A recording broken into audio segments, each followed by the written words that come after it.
Hello everyone. Last class में हमने देखा था कि नर्स्ट इक्वेशन से हम लोग कैसे इक्विलिब्रियम कांस्टेंट फाइंड आउट कर सकते हैं और फिर उसके बाद में हमने ये भी देखा था कि हम लोग जो है गिब्स फ्री एनर्जी कैसे कैलकुलेट कर सकते हैं अगर इलेक्ट्रोपोटेंशियल हमें नोन हो। ठीक है, इलेक्ट्रोपोटेंशियल की हेल्प से हम गिब्स फ्री एनर्जी कैसे कैलकुलेट कर सकते हैं। अब हमारा अगला टॉपिक आता है कंडक्टेंस ऑफ इलेक्ट्रोलाइटिक सॉल्यूशन। ठीक है, तो सबसे पहले हम देखते हैं कंडक्टेंस होती क्या है। देखो, कंडक्टर्स जो होते हैं उसमें देखो कंडक्टर्स जानना इंपॉर्टेंट है। देखो कंडक्टर्स दो दो वर्ड है हमारे पास, एक होता है कंडक्टर्स, एक होता है इंसुलेटर्स। राइट, कंडक्टर्स वो होते हैं जो कि अपने थ्रू इलेक्ट्रिसिटी को पास करने देते हैं और इंसुलेटर्स वो होते हैं जो कि अपने थ्रू इलेक्ट्रिसिटी को पास करने नहीं देते। कंडक्टर्स के एग्जांपल्स आगे जैसे कि वायर्स हो गया, कॉपर वायर्स वगैरह। ठीक है, तो ये सारे कंडक्टर्स के एग्जाम्पल्स हो गए। अब कंडक्टर्स दो टाइप के होते हैं। पहला तो हो गया इलेक्ट्रॉनिक कंडक्टर्स, ठीक है, और दूसरा आता है इलेक्ट्रोलाइटिक कंडक्टर जिसको हम लोग इलेक्ट्रोलाइट्स भी बोलते हैं। इलेक्ट्रॉनिक कंडक्टर्स में क्या है कि it conducts electricity without undergoing any decomposition. यानी कि इस इलेक्ट्रॉनिक कंडक्टर्स में कोई डिकम्पोजिशन नहीं होता। जैसे कि सपोज कर लो आपके पास कोई भी मेटल है, जैसे सिल्वर है, सिल्वर बहुत अच्छा कंडक्टर है इलेक्ट्रिसिटी का। राइट, तो सिल्वर के थ्रू इजिली करंट आप पास कर सकते हो अगर वोल्टेज डिफरेंस दिया हो। ठीक है, तो ये जो कंडक्टर्स होते हैं, इलेक्ट्रॉनिक कंडक्टर्स होते हैं, it is because of the movement of electrons. तो फ्री इलेक्ट्रॉन्स की वजह से जो मूवमेंट होती है उसकी वजह से जो करंट प्रोड्यूस होता है। ठीक है, उसकी वजह से करंट प्रोड्यूस होता है। तो उन टाइप के मटेरियल्स को हम लोग बोलते हैं कि वो कंडक्टर्स है, इलेक्ट्रॉनिक कंडक्टर्स है। एग्जाम्पल्स में आ गया मेटल्स, आ गया ग्राफाइट, ग्राफाइट आ गया, कार्बन का एलोट्रोप होता है। ठीक है, तो ये हो गया हमारे पास इलेक्ट्रॉनिक कंडक्टर्स। उसके बाद आते हैं हमारे पास इलेक्ट्रोलाइटिक कंडक्टर्स। इलेक्ट्रोलाइटिक कंडक्टर्स यानी कि इलेक्ट्रोलाइट्स। अब ये क्या है, देखो इलेक्ट्रॉनिक कंडक्टर्स में कोई डिकम्पोजिशन नहीं हो रही थी, लेकिन इलेक्ट्रोलाइटिक कंडक्टर्स में क्या होता है, जो इलेक्ट्रोलाइट होते हैं, जैसे आपने इसको पानी या फिर किसी भी सॉल्वेंट में डाला तो वो क्या करते हैं, वो आपको इलेक्ट्रोलाइट्स देते हैं, वो आपको आयंस देते हैं। जैसे कि अगर आप NaCl को डाल दो पानी के अंदर तो आपको Na पॉजिटिव और क्लोराइड नेगेटिव मिलेगा। तो ये क्या है, ये आपको आयंस दे रहे हैं। ठीक है, यानी कि अगर आप सॉल्यूशन के सोडियम क्लोराइड के सॉल्यूशन में अगर आप इलेक्ट्रिसिटी पास करते हो तो क्या होता है कि सोडियम क्लोराइड जो है सोडियम के टायन और क्लोराइड आयन में कन्वर्ट हो जाएगा। ठीक है, तो उसको हम बोलेंगे इलेक्ट्रोलाइटिक कंडक्टर हो गया ये। जैसे कि कोई भी एसिड देख लो, बेसिस देख लो, सॉल्ट्स देख लो, मान लो HCl का आपने ले लिया सॉल्यूशन, HCl को डाल दिया पानी के अंदर तो वो H पॉजिटिव और Cl नेगेटिव में आयनाइज हो जाएगा। ठीक है, तो इसको हम लोग क्या बोलेंगे, इलेक्ट्रोलाइटिक कंडक्टर्स। राइट, इसको हम इलेक्ट्रोलाइट्स भी बोलते हैं। ठीक है, तो ऐसे हमारे पास जो है कंडक्टेंस होती है, किसी भी कंडक्टेंस होती है। राइट, तो कंडक्टर्स हमारे पास दो टाइप के हो गए, एक होता है इलेक्ट्रॉनिक कंडक्टर्स, एक होते हैं हमारे पास इलेक्ट्रोलाइटिक कंडक्टर्स। अब इलेक्ट्रोलाइटिक कंडक्टर्स को कौन कौन से फैक्टर्स हैं जो कि इन्फ्लुएंस करते हैं, इफेक्ट करते हैं। सबसे पहले तो नेचर ऑफ इलेक्ट्रोलाइट, कि इलेक्ट्रोलाइट कैसा है, क्या वो इलेक्ट्रोलाइट स्ट्रॉन्ग है, क्या वो इलेक्ट्रोलाइट वीक है। ठीक है, इसके ऊपर डिपेंड करता है। जैसे कि सपोज कर लो जो NaCl है वो बड़ा स्ट्रॉन्ग इलेक्ट्रोलाइट है, सॉल्ट है, स्ट्रॉन्ग इलेक्ट्रोलाइट है, वो कंप्लीटली डिसोसिएट हो जाएगा Na पॉजिटिव और Cl नेगेटिव में। और अगर वो कंप्लीटली डिसोसिएट हो रहा है तो इसका मतलब कि वो कंडक्टेंस जो है उसकी ज़्यादा होगी। ठीक है, उस तरीके से अगर आप कोई वीक इलेक्ट्रोलाइट ले लो, जैसे कोई वीक एसिड ले लो, जैसे कि सपोज कर लो आपने एसिटिक एसिड ले लिया, तो ये इतनी अच्छी तरीके से डिसोसिएट नहीं कर पाएगा। ठीक है, तो इसलिए वीक इलेक्ट्रोलाइट है तो इसका जो कंडक्टेंस होगी वो इतनी ज़्यादा नहीं होगी। नेक्स्ट आता है size of ions produced and their solvation. ठीक है, अब देखो कोई भी आयन जितना बड़ा होगा उसको मूव करने में उतना ज़्यादा प्रॉब्लम होगी। ठीक है, तो जितना बड़ा आयन होगा उसकी कंडक्टेंस उतनी कम होगी, जितना छोटा आयन हो उतनी जल्दी वो भाग जाएगा। ठीक है, उतनी जल्दी वो इलेक्ट्रिसिटी को कंडक्ट कर सकता है। ठीक है, नेक्स्ट आता है सॉल्वेशन। अब देखो सॉल्वेशन होता है क्या है, जैसे सपोज कर लो कि आपने NaCl को पानी के अंदर डाला तो Na जो है वो पॉजिटिव चार्ज है, पॉजिटिव चार्ज। अब देखो पानी जो होता है, पानी में भी क्या है, पोलैरिटी है। ठीक है, तो Na पॉजिटिव है, इसका मतलब जो आपके पास पानी होगा वो ऑक्सीजन इस तरफ, ऑक्सीजन ये है और H ये है। ठीक है, ऐसे ऐसे करके उसके आसपास सॉल्वेट कर देगा। और अगर ये आयन बहुत छोटा हुआ, सपोज को जैसे लिथियम के केस में अगर आयन बहुत छोटा हुआ तो वो ज़्यादा पानी को अपनी तरफ अट्रैक्ट करेगा और अपना जो एरिया है वो और बढ़ा देगा, यानी कि उसका सॉल्वेशन जो स्फेयर होगा वो बहुत ज़्यादा बढ़ जाएगा।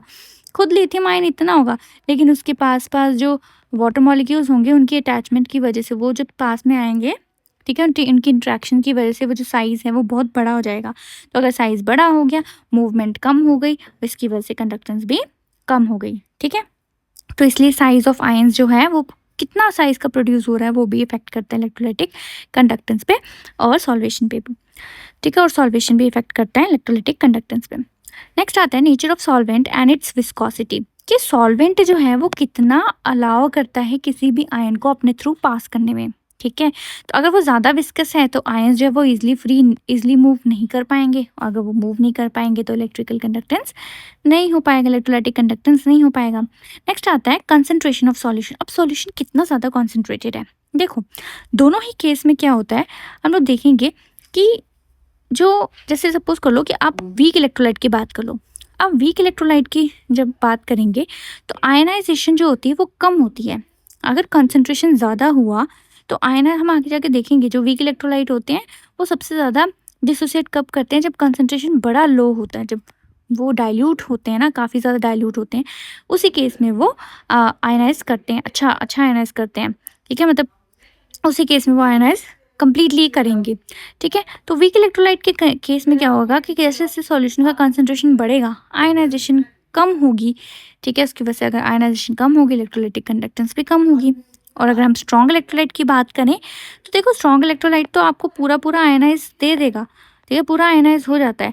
लेकिन अब स्ट्रॉन्ग इलेक्ट्रोलाइट में के केस में क्या हो जाएगा, अगर कॉन्सेंट्रेशन ज़्यादा है तो इंटर आयनिक इंटरेक्शंस भी बढ़ जाएंगी, और अगर इंटर आयनिक इंटरेक्शंस बढ़ गई तो इसके मूवमेंट में कुछ ना कुछ रेजिस्टेंस मिल जाएगा, और रेजिस्टेंस मिल गया तो इलेक्ट्रोलाइटिक कंडक्टेंस कम होगी।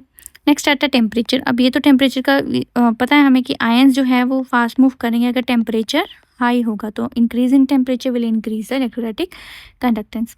नेक्स्ट आता है फैक्टर अफेक्टिंग मेटालिक और इलेक्ट्रॉनिक कंडक्टेंस। अब इलेक्ट्रॉनिक कंडक्टेंस में कैसे क्या क्या फैक्टर्स इफेक्ट करेंगे। सबसे पहला है structure of metal, nature of metal, ठीक है। मेटल कैसा है, मेटल के पास कितने जो है आयंस हैं, सॉरी इलेक्ट्रॉन्स है, मेटल के पास कितने इलेक्ट्रॉन्स हैं, और वो कितना अच्छा क्रिस्टल, उसका क्रिस्टल कैसा है, क्या वो इलेक्ट्रॉन्स क्या वो इलेक्ट्रॉन्स को अपने थ्रू पास करने देता है कि नहीं, क्या वो इलेक्ट्रॉन्स उसमें से ईजिली पास कर सकते हैं कि नहीं, ठीक है। तो ये सारी चीज़ें जो है इफेक्ट करती हैं। नेक्स्ट आता है नंबर ऑफ वैलेंस इलेक्ट्रॉन्स पर एटम। अब जितने ज़्यादा वैलेंस इलेक्ट्रॉन्स होंगे, आपको पता है इलेक्ट्रोलाइटिक कंडक्टेंस में क्या होता है, इलेक्ट्रॉन्स की वजह से जो है मूवमेंट होती है, इलेक्ट्रॉन्स की वजह से इलेक्ट्रिसिटी कंडक्ट होती है। लेकिन अगर नंबर ऑफ वैलेंस इलेक्ट्रॉन्स जितने ज़्यादा होगा उतनी ज़्यादा अच्छी इलेक्ट्रॉनिक कंडक्टिविटी होगी, ठीक है। अब टेम्परेचर से कैसे इफेक्ट होता है, टेम्परेचर इंक्रीज होने से जो इलेक्ट्रोलाइटिक कंडक्टेंस है, सॉरी इलेक्ट्रॉनिक कंडक्टेंस है वो डिक्रीज होगी, ठीक है। तो इलेक्ट्रॉनिक कंडक्टेंस डिक्रीज क्यों होगी, देखो जैसे जैसे टेम्परेचर इंक्रीज होगा तो एटम्स जो होंगे वो मूव करेंगे, और अगर वो मूव करेंगे तो वो क्या होंगे, वो रेजिस्टेंस कॉज करेंगे। तो रेजिस्टेंस इंक्रीज, कंडक्टेंस डिक्रीज, ठीक है। तो टेम्परेचर इंक्रीज होने से जो है मेटालिक या इलेक्ट्रॉनिक कंडक्टेंस डिक्रीज होगी, ठीक है। उसके बाद हम देखते हैं कुछ टर्म्स हमें जानना ज़रूरी है इसमें इलेक्ट्रोलाइटिक कंडक्टेंस में, ठीक है। तो सबसे पहले हम देखते हैं रेजिस्टेंस के बारे में। अब देखो जो रेजिस्टेंस होता है, अब देखो जब वायर यानी इलेक्ट्रॉनिक कंडक्टेंस की बात करते हैं जिसमें कि इलेक्ट्रॉन्स फ्लो हो रहे हैं, तो इलेक्ट्रॉन्स जो फ्लो हो रहे हैं वो उनको फ्रीली फ्लो नहीं हो रही है, यानी कि उनको भी कुछ ना कुछ रेजिस्टेंस मिल रहा है। तो हमें पता है ओम्स लॉ क्या बोलते हैं कि रेजिस्टेंस इज इक्वल टू ई, यानी कि वोल्टेज अपॉन करंट, ठीक है। वोल्टेज अपॉन करंट, कितना वोल्टेज मिला और कितना करंट मिला, ठीक है। तो वो डिवीजन का क्या बनेगा, वो उसको डिवाइड करके हमको मिल जाता है रेजिस्टेंस, ठीक है। तो रेजिस्टेंस जो है उसी तरीके से इलेक्ट्रोलाइटिक कंडक्टेंस में भी होता है। ओम्स लॉ ये यहाँ पे भी फॉलो करेगा, ठीक है। तो रेजिस्टेंस किसके इक्वल, मतलब रेजिस्टेंस आपको पता चल गया क्या होता है, ठीक है, कि करंट के फ्लो को रोकना, दैट इज रेजिस्टेंस, राइट। तो उसकी यूनिट आपको पता है ओम होती है। अब देखो जो रेजिस्टेंस होता है इसका जो रेसिप्रोकल होता है उसको हम बोलते हैं कंडक्टेंस, उसको रिप्रेजेंट करते हैं जी से, ठीक है। तो reciprocal of electrical resistance is conductance, ठीक है। कंडक्टेंस क्या है, G is equals to 1/r। Reciprocal of electrical resistance is conductance. Unit क्या है, अब देखो 1/r यानी कि 1/ओम, यानी कि ओम इनवर्स को हम लोग बोलते हैं साइमन, ठीक है। तो ohm inverse is equals to siemens, जिसको हम कैपिटल एस से डिनोट करते हैं, राइट। तो ये हमारे पास कंडक्टेंस हो गया। नेक्स्ट आएगा रेजिस्टिविटी। अब जब हम लोग रेजिस्टेंस डिस्कस करते हैं, स्टडी करते हैं, हम रेजिस्टिविटी भी देखते हैं, ठीक है।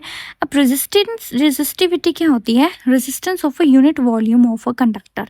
रेजिस्टेंस जो होता है वो सभी का ही होता है, ठीक है। जैसे सपोज कर लो वायर की बात करें, रेजिस्टेंस सबका, सारी वायर कितना रेजिस्टेंस देती है वो है, लेकिन रेजिस्टिविटी होती है यूनिट वॉल्यूम जो है वो कितना रेजिस्टेंस प्रोवाइड कर रही है। तो इसका हमारे पास होता है R is equals to rho L by A. इसमें जो रो होता है दैट इज रेजिस्टिविटी, ठीक है। आर रेजिस्टेंस, ए है एरिया और एल है लेंथ ऑफ इलेक्ट्रोड, ठीक है। दो इलेक्ट्रोड होते हैं, उसके बीच का जो है लेंथ और उसके जो एरिया जो होता है इलेक्ट्रोड का, ये वो है, ठीक है। तो जो एल बाय ए जो टर्म होता है इसको हम लोग सेल कांस्टेंट बोलते हैं, ठीक है। सेल के कंडक्टर का लेंथ, ठीक है, और उसका एरिया, ठीक है। तो L by A G star से इसको डिनोट करते हैं और उसको हम लोग क्या बोलते हैं? सेल कांस्टेंट, ठीक है। तो रेजिस्टिविटी क्या होगी? Rho is equals to R A by L. तो जैसे रेजिस्टेंस का रेसिप्रोकल कंडक्टेंस था, वैसे रेजिस्टिविटी का रेसिप्रोकल क्या हो जाएगा?